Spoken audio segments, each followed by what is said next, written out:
This is video 22-3, half-life, fission and fusion, and the nuclear waste. Okay, so half-life, symbol for half-life, T 1/2. 1/2 is a subscript. Okay, what is the half-life of an element? It's the time required for a half of the atoms of a radioactive nuclide to decay. So it's kind of a good measure of how fast one nuclide, one radioactive isotope will decay relative to other radioactive isotopes. Okay. Now, it's going to be different for all isotopes. Not everything decays at the same rate. Okay. This is a first order reaction. You'll learn about what this means later on, but basically, the rate depends on how much you have. So the rate is not constant because as you start losing more of the isotope, the rate slows down. Okay. Now, what determines the half-life? Well, it depends on the stability of the nuclide. The more stable it is, the longer the half-life is going to be. Okay, how do you figure it out? Okay, well, two formulas. First of all, x is equal to x naught, okay, times 1/2 to the nth power. Okay, and n is t over t 1/2. Okay, what do these things mean? X, this one right here, is how much of your sample is remaining, not how much decayed, how much is remaining after time t. Okay, x naught is how much was in the original sample. So if you want to figure out how much has decayed, basically figure out how much was there when you started, subtract the amount that is remaining. So x naught minus x will tell you how much decayed. Okay, n is basically the number of half-lives that have passed. T 1/2 is the half-life. T, okay, is the amount of time the sample has been decaying.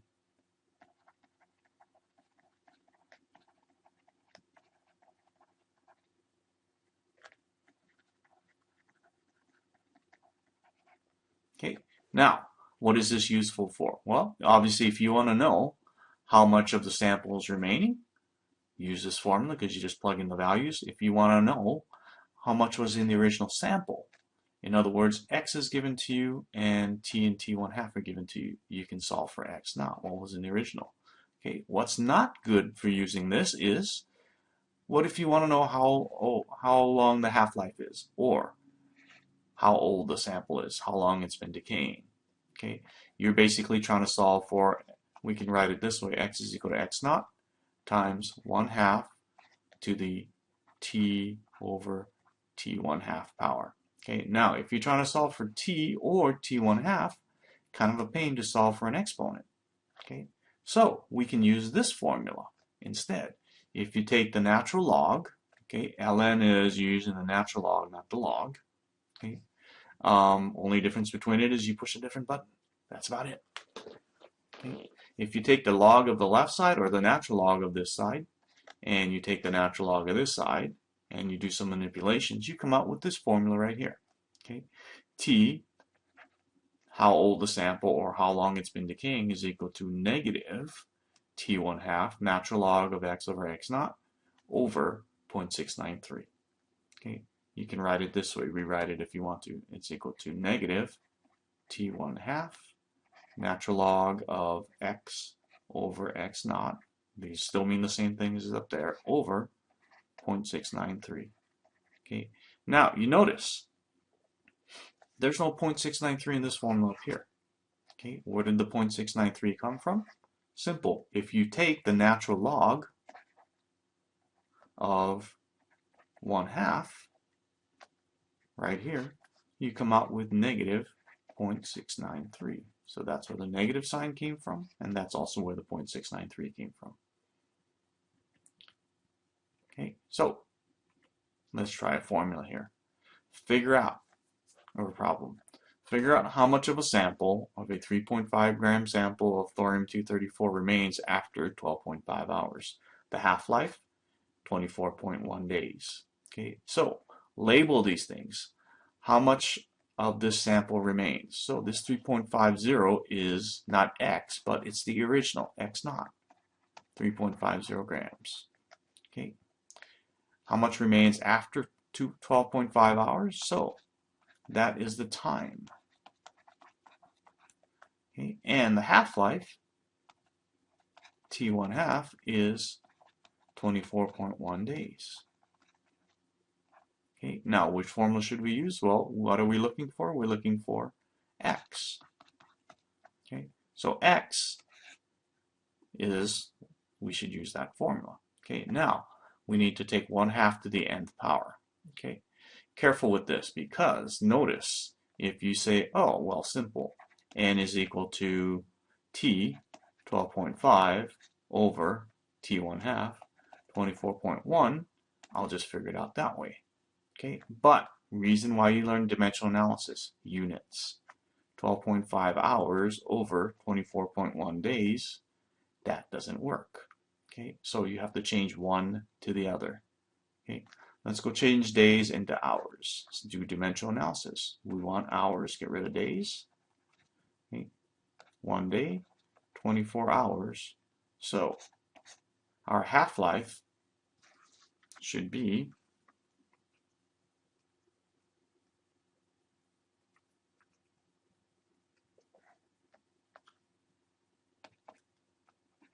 578.4 hours.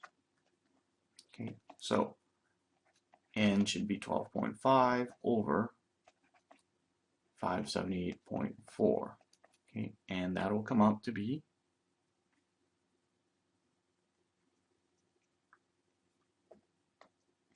0.0216. We'll carry one more sig fig. Okay, now we can go plug our numbers into our formula there. Okay, so x is equal to x naught, which is the 3.50 grams, times 1/2 to the nth power, to the 0.02161 power. Okay, now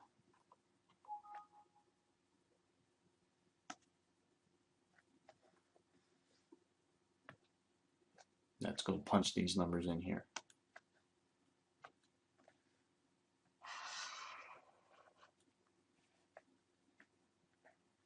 Okay, so you have an older style calculator, pretty simple to do. What I would do is do the exponent part first. Okay, so 1/2 0.5 y to the x 0.02161, and push equals. Okay, then multiply it by your 3.50 grams. Okay, so that's what we should come out with.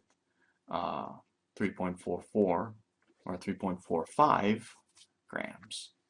Okay, now notice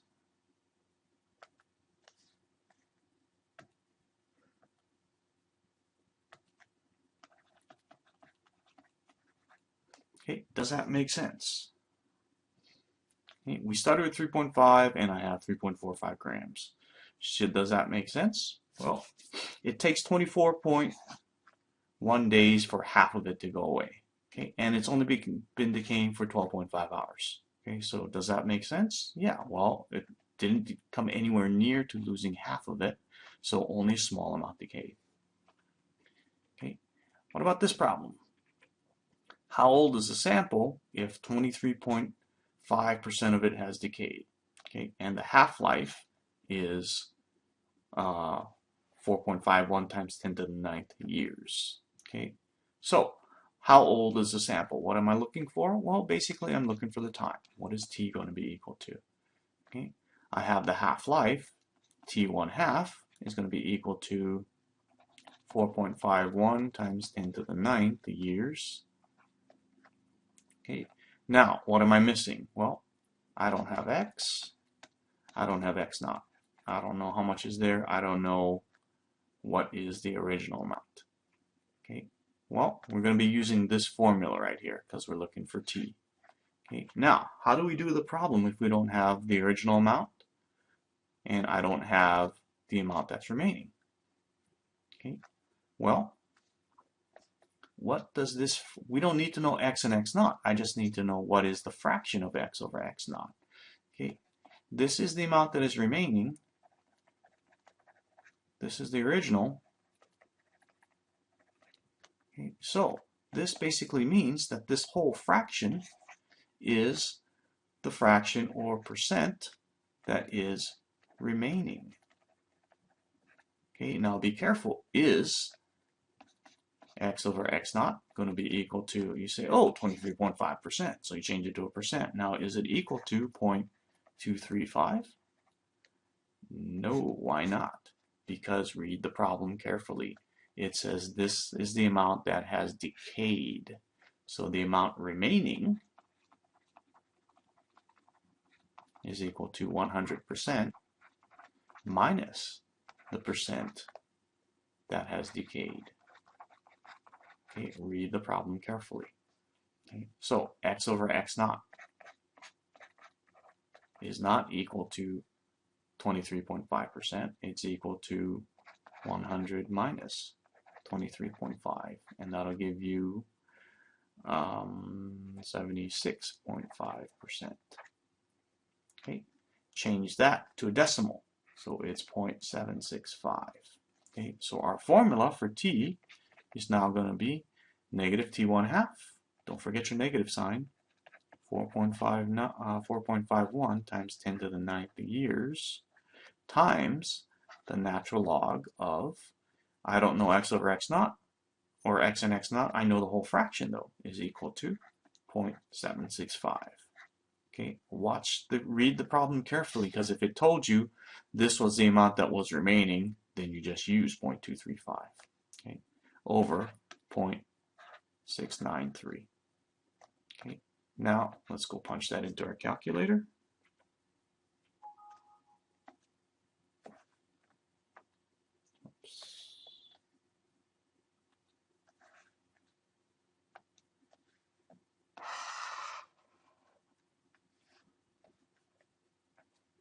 Okay, let's clear this. So, how do you punch in a natural log number? Okay, well, simple. If your calculator, you punch in natural log and it says natural log, then that's how you do it. If you punch in natural log and it gives you an error, then that means you actually have to do it backwards. You would have to punch in the 0.765 first and then the natural log. Okay, this one right here actually lets me do the natural log part first. Okay, so natural log of 0.765 parentheses. Okay, I can do equals, okay, times negative 4.51. Don't forget scientific notation, use the EE, 9th. Okay, and then let's do equals again, and then go divide by 0.693.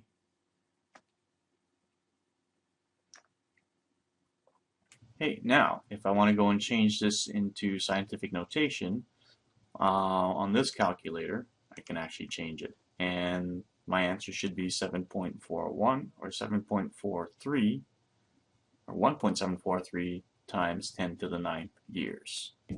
Now, fission and fusion. Hey, critical mass. There is something called a critical mass. This is the minimum mass of a fissionable material that is needed to sustain a chain reaction. Okay, so sometimes people say, oh, someone stole some uranium or plutonium or fissionable material. Okay, if they only stole like 2 grams or something like that, not going to be a big problem because there is a minimum mass needed. Okay, now what's the difference between fission and fusion? Okay, fission, you are splitting the nucleus, and if you want to split a nucleus, you want it to be large. Okay, and it splits. The reason why anything does it is to become more stable. Okay, these intermediate nuclei can still be radioactive though. Okay, basic process. You start out with something that has a heavy nucleus like uranium-35, and it captures a slow-moving neutron. Okay, the nucleus then becomes unstable, and it splits into smaller nuclei. Okay, and in the splitting process, mass is lost, and basically E equals mc squared. The amount of mass that you lose turns into energy.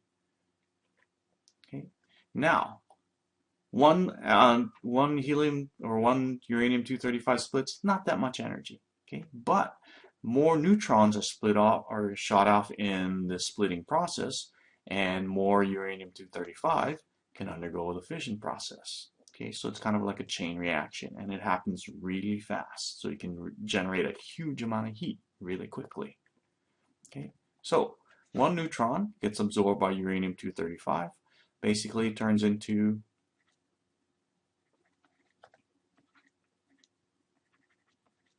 uranium-235, turns into uranium-236, and it splits up. Okay, so this is going to split into two nuclei. And in the process, it shoots off more neutrons.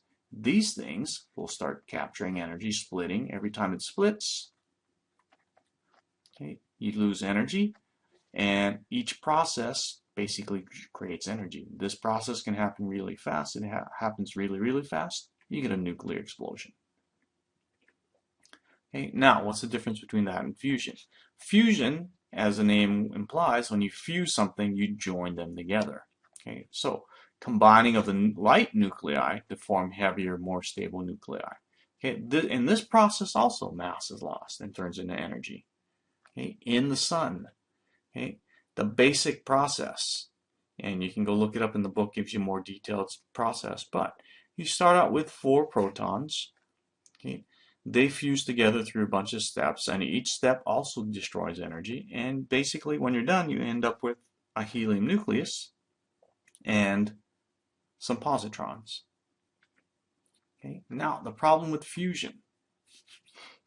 Okay, you require high temperatures and pressures on the order of 10 to the 8th Kelvin in order for fusion to work. So places where you find fusion, in the sun. Okay, here's the basic process. Protons, hydrogen nuclei fusing together. They shoot off neutrinos, and they also generate energy. Okay, and then basically you end up with helium. Okay, advantage of this, gram for gram, this produces more energy than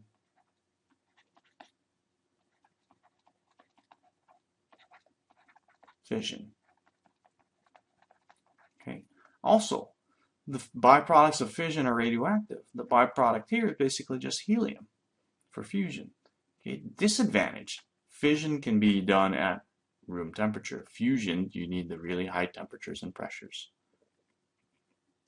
Okay, now, nuclear power plants. Nuclear power plants use fission. Okay, 5 basic components that you'll have in every nuclear power plant. Shielding, because what you start out with radioactive and the byproducts are radioactive also. Okay, the fuel, usually uranium-235, sometimes they'll use plutonium. Okay, control rods, if the reaction happens too fast, the whole thing doesn't explode but it can melt down. Okay, so how you control how fast the reaction goes is how many neutrons are free. Okay, you also need something to slow down the neutrons. If the neutrons are shot out too fast, the reaction basically doesn't happen. Okay, moderator, usually just water. And you need a coolant because the whole thing gets really hot. So a lot of times the moderator and the coolant are the same substance. Okay, now, conventional power plants, nuclear power plants, they all have this part in common. Okay, a generator. What happens? A turbine, basically all you have is just a bunch of fan blades in here. Okay, steam goes through it, causes it to spin. It's hooked up to a shaft that goes in here. In the generator, basically all you have is some coils of wire, okay, and a magnet. Okay, and how you generate electricity? You move a magnet through coils of wire. Okay, simple. That's it. It's called electromagnetic induction. It generates electricity in the coils, and then that's it. So as long as you can keep the magnet moving, it'll generate electricity. Okay, the steam basically has to get recycled, so it gets cooled down, goes back into a pump, turns back into water, gets heated back up again, goes back out into the turbine. Okay. Other power plants, if they don't use heat, if you have a hydroelectric, they basically use running water. The waterfalls would just fall down and turn the blades. Okay, if it's a windmill, the blades are basically, for the turbine, are just the blades on a windmill. Okay, so what's the difference between a conventional power plant and a nuclear power plant? How do you generate the heat? Conventional power plant, you just use a boiler, you heat up, you burn some gas or something or coal, and it heats up the water. Here, in a nuclear power plant, you use a nuclear reactor. Okay, so nuclear fuel, the fuel, usually uranium, sits in fuel rods. The control rods, a lot of times made up of usually boron or something like that. You want the reaction to go faster, generate more heat, you pull the rods out. Okay. You want to slow down or stop the reaction, you put the rods back in, they absorb neutrons, the reaction doesn't happen anymore. Okay. Now, the water gets really hot. Okay. This water is not the one that goes into the turbines. It basically goes to another tank, it heats up the water here, and this is the one that goes out there. Okay. Now, you also need to cool down the reactor. Okay. So, this water, San Onofre, they just get it from the ocean. Comes in, circulates around, goes back out to the ocean. Okay, a little bit different diagram, basically the same thing. Okay, notice the water that is in here. The water that's in here is not the water that goes into the steam. Okay, last thing to look at, nuclear waste. Okay, majority of the waste is from byproducts of fission. Okay, now, and we also get nuclear waste from a lot of medical processes too. Okay, problems with the nuclear waste. Containment, the half-life of the products can be months to years. Okay, so a lot of the spent fuel rods, they store them in pools of water or concrete casts. The problem with the reactor in Japan, the spent fuel rods, the storage pools after the big earthquake and tsunami, the pools cracked, so some of the rods were exposed and they started to melt down a little bit. Okay, transportation also. Once you have them contained, you need to transport them to a facility, and not going to be by plane, so either truck or by train. Okay, and disposal. It basically has nothing. You can't incinerate it. You just have to store it underground until it becomes non-radioactive. And now for the last review question of the semester. Woohoo! Easy money! Which statement is true regarding half-life?